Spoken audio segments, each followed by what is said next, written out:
This is Mohammed Asif Raza here, and in today's video, I have with me Mr. Shafin Sohail, all the way from Lahore. So, first of all, thank you so much, sir, for managing your time from your busy schedule, and kindly give a brief introduction about yourself. Thank you so much, Asib. I'm Shafin and I am a graduate. I did my graduation from University of Lahore plus LSE. It's basically, it's basically at half of my degree was from University of Lahore and half of it from LSE. So I'm a mixed graduate. I completed my graduation and then I came into the textile industry. Started my job in the textile industry. I joined Sapphire Group. I started as an MTO, Management Training Officer, and then I, went up the ladder of the corporate world. Right now, I work as an assistant marketing manager in Sapphire Group in textiles division, as well as I own multiple businesses. So I'll be very specific about the business, but that would be, I'll just get back to Hasib for that. So The question is that how can students think of new ideas that have value in the market? Because the idea of that business is very important. So, what are your suggestions about this? Um, I think to be in entrepreneurship, first you have to be mentally very strong. Let me tell you, it's something that you need to face a lot of challenges. You need to be prepared to face a lot of challenges. So it's very easy to be in an industry and doing a job rather being an entrepreneur, because you have to be prepared that you won't earn anything for a couple of years, and you might not earn anything out of that business, and you might have to come up with a new idea and start that from scratch. So entrepreneurship and ideas, coming back to your question, uh, ideas should come from perception. Pakistan is a different market. Pakistani market is very complex. So for that, I think we need to look at the international market. You look at the international market, you learn from them, and then you bring that idea back to Pakistan. That's the main and the first step for any youth, any student who wants to be an entrepreneur. He needs to first look at the international market and then come back here in Pakistan and implement. And obviously, with that, you also need to look for the gaps. You need to look for the opportunities here. Like when I see Airlift is a Pakistani startup. So they really came up with this idea of introducing a service, ride-hailing service, which would involve the local transports. That was quite unique, and that was basically a gap. I started up a project which is called Kamsham. So that project basically is about services sector. It's mostly like we are now live with around 7 to 8 services. We give the services online to the Pakistani market. Now that was a gap that I actually discovered when I was in university. When I was of your age, I discovered that it was mostly hard for people to have labor at their home if they want to have maids at their home, if they want any driver, if they want any gardener. It was very hard to find at that time. And I'm talking about way back in 2015, 2014. So I came up with this idea that I would start a company which would certainly enable people to have these services online on a single portal at home, anytime, whenever they want to. They can book up a service. The company is launching very soon. It's not operational right now, but that was something that is my my gap that I found in Pakistani market that wasn't there. It's not something very unique. It's already in the world. It's already in India. It's already in your neighboring countries. It's already in Bangladesh. In India, it's in the form of Urban Clap. Urban Clap is an Indian company which is operating in 6 to 7 cities. So they are giving these services, and they are earning a huge revenue out of it. Now they have operationalized their services in Dubai. They have operationalized in Myanmar. They have operationalized in Australia. So this is how I think students should learn from outside Pakistan, new startups that are in outside Pakistan, as well as look for the gaps in Pakistan and start up their own projects. Well, very well described, sir. Well, there's another question that arises right here, that if you have that fill that gap, but that has a difference, that what you are have done, what you are passionate about. So if there is a conflict between what you are passionate about and what is the need in the market, then would you be sticking to your passion, or you would be flexible enough to change your career, like going to management field after doing engineering? I would be the one who would follow his passion. I think I would be the one who would do anything to achieve what I have envisioned. The main problem is that people are certainly somehow, at times, people are actually not passionate about their whatever they want to do, but they push themselves to force themselves to follow others, which is, I think, which is not in my case. People should always look into themselves first, whatever their passions are, and then follow the footsteps, then follow their own footsteps actually, and be consistent about it. Sometimes what happens is that you start something, and then you, in the meanwhile, in the process, you forget about it, you stop being consistent, and you lose interest in the project. So that is something where I think we should think about. And students especially, whatever you do it with passion, and then be consistent. Consistency is the key in this, especially in entrepreneurship, because you see hard days, you see uh, you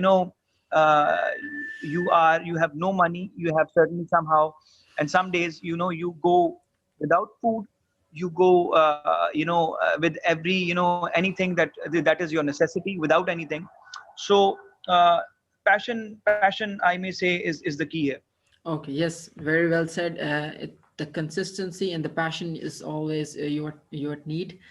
So, moving on to the next question is that how can we get that initial investment for our startup? Because obviously, it's not easy to start from the scratch. So, what are your suggestions about this? I would say there are actually two options to see for that. I think first one should be that you should start with the minimal investment that you have. If if you are a student, you might have something with you. So if you don't have any investment, then look for the investors. Your idea must be that strong that you can convince people to have on board, to be on board with you. Because when I started, I had no money, so I took some people on board, and I took them on board, and I got their money, invested in my startup, and we started up.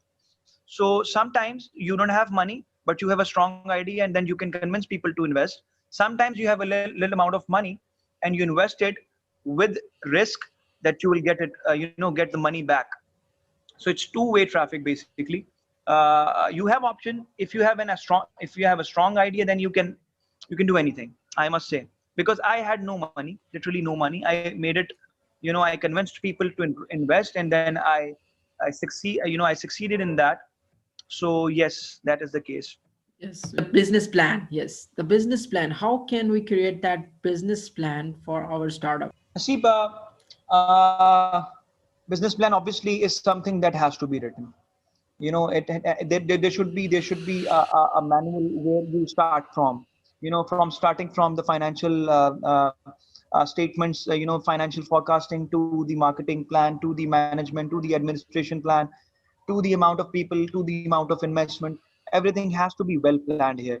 When you talk about an entrepreneurship, you talk about risk, but this is the one point where I say that there always has to be one business plan for any project. I know that because of risks, things couldn't be followed that in that particular way, because when you're an entrepreneur, things can go any way, but there has to be one plan. So for me, I think the first thing should be the financial analysis. As you know, as I can continue with the last question that you asked, that where can we get the investment. So the first thing, I think that this is my pattern. Patterns can always vary, and they can always go with any thought process. But I say that you first talk about, and you first write the investment. You first write how much investment you would require to start a business. That would be the first step. That should be the first step for any business. And how would you get that investment? And what would be the what would be the backup money? What would be the backup capital that you would have in that particular project? That's very important. This is something that I have learned with experience. I've learned that sometimes people start their business, and unfortunately they end up with nothing because they don't have any backups. They start up with the good investment, they have good investment, but when they fail, they don't have anything in backup. They don't have anything to pay off their staffs. They don't have anything to pay off, their any suppliers. For example, it's a food business, so they don't have money for the suppliers. So first thing should be the investment. First thing should be the financial plan. This is what I believe. The second thing where we should focus on is whatever you are doing with the product. If it's a service, then the service.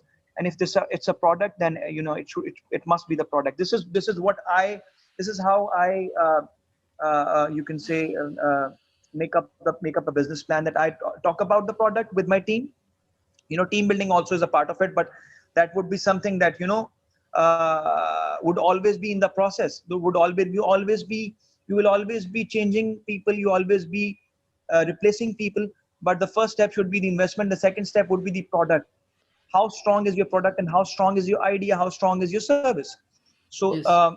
if that has if you have positioned your market, if you know what you're going to sell and where you're going to sell it and how the product would be, then you can succeed. So that would be my second point in a business plan, that what your product is.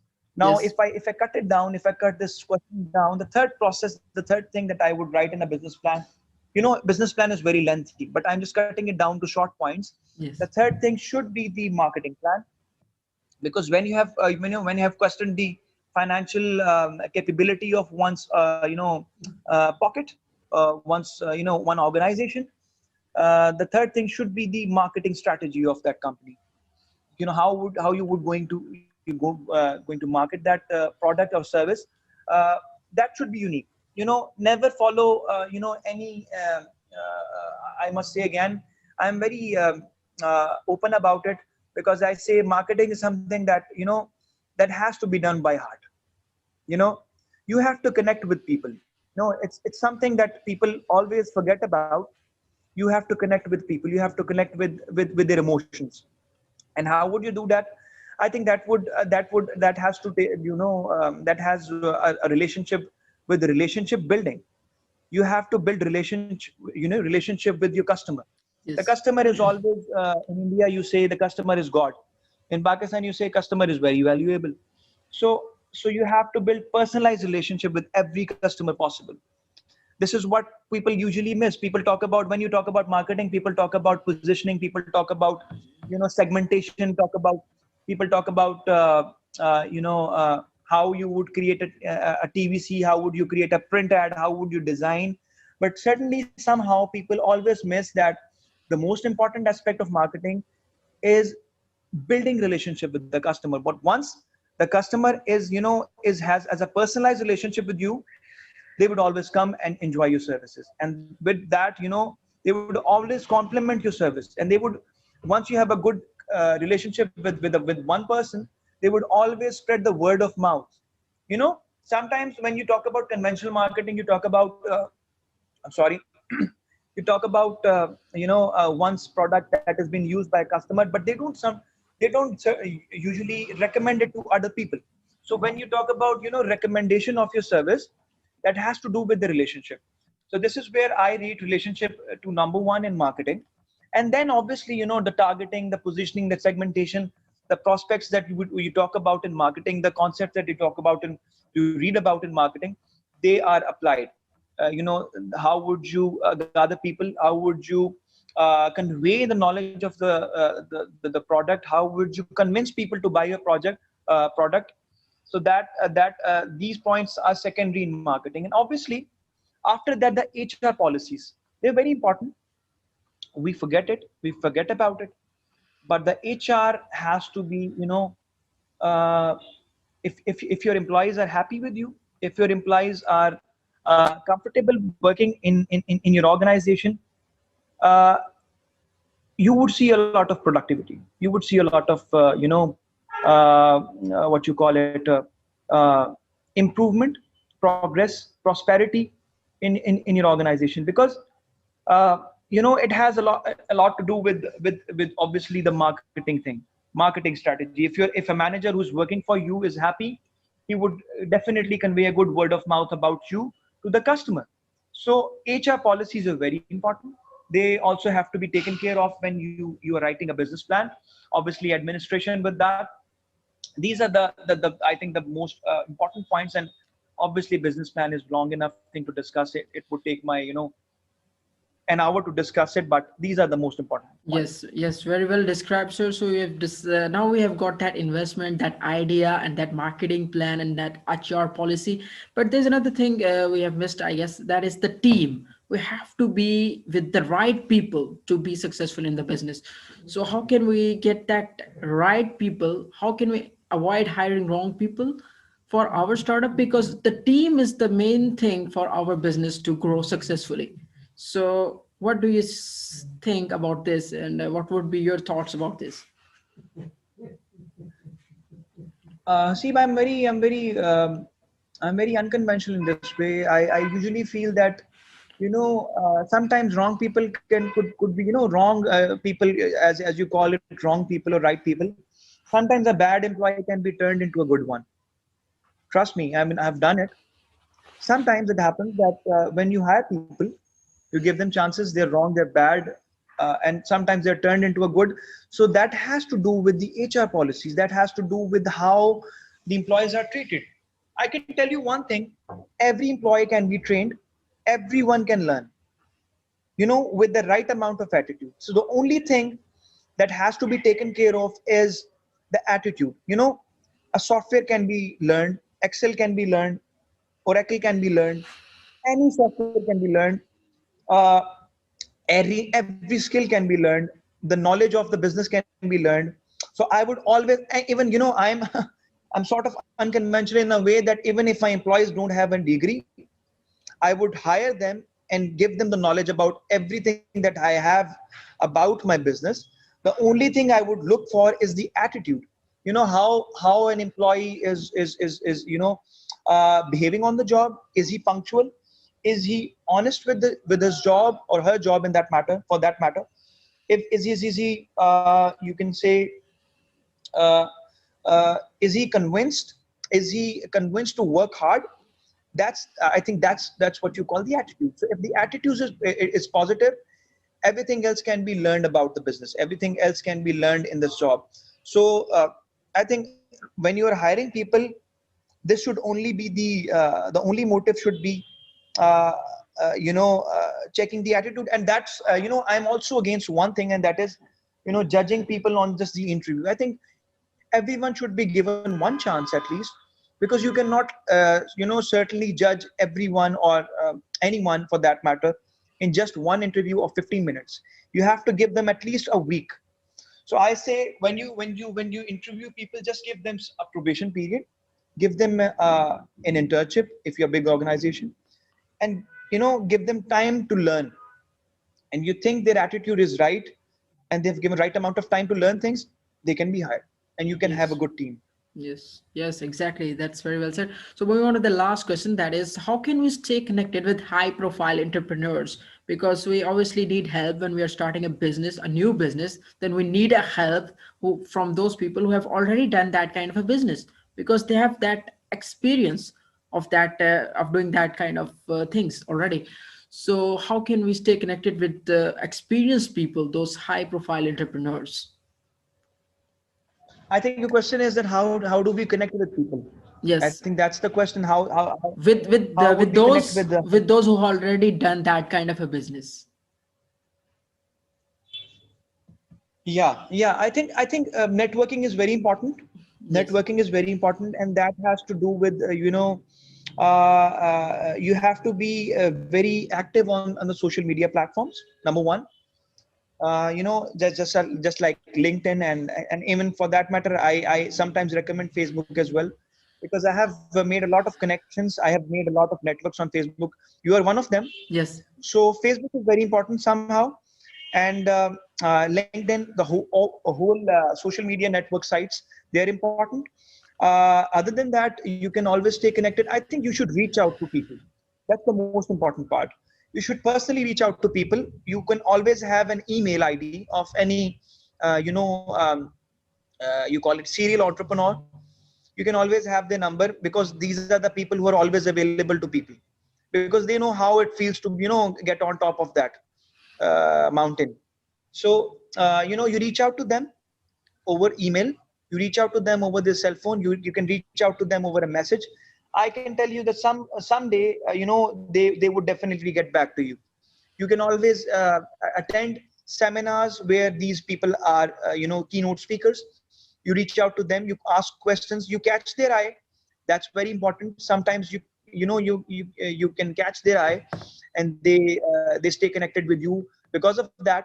So there are multiple ways. Number one, social media sites. Number two, uh, reach out to them personally. And number three, attend seminars and meetings. Or number four is that, if you know someone who knows them, reach out to them, talk to them, ask for an interview if they can give. Take a time, take an appointment, and go and meet them, socialize with them, and socialize with. I always recommend people to socialize, because I have socialized and I have made a lot of friends in the industry because of that. Yes, yes, that's very well said. So I guess that is the conclusion of our conversation. So thank you so much, sir, for the time. And is there any message you want to give at the end of this conversation? Thank you so much. Thank you so much, Asi, for inviting me. I think my message would be, I won't say any conventional things. I just want to say that, you have to be mentally very strong and prepared for every any circumstances in life. You have to be prepared for anything. Always stay focused, and always stay prepared for worst. Never, you always be prepared for the worst, and then you can have all the best things in your life. So this is always in general and in entrepreneurship as well. You have to be prepared for the worst. So be prepared for that. Stay focused and stay mentally sharp and strong. Well, thank you so much, sir. It was a very pleasure meeting you, and it was a great learning experience for me and as well as whoever watches this, hopefully. So thank you so much, sir, for the time, and stay blessed. Goodbye. Thank you. Goodbye.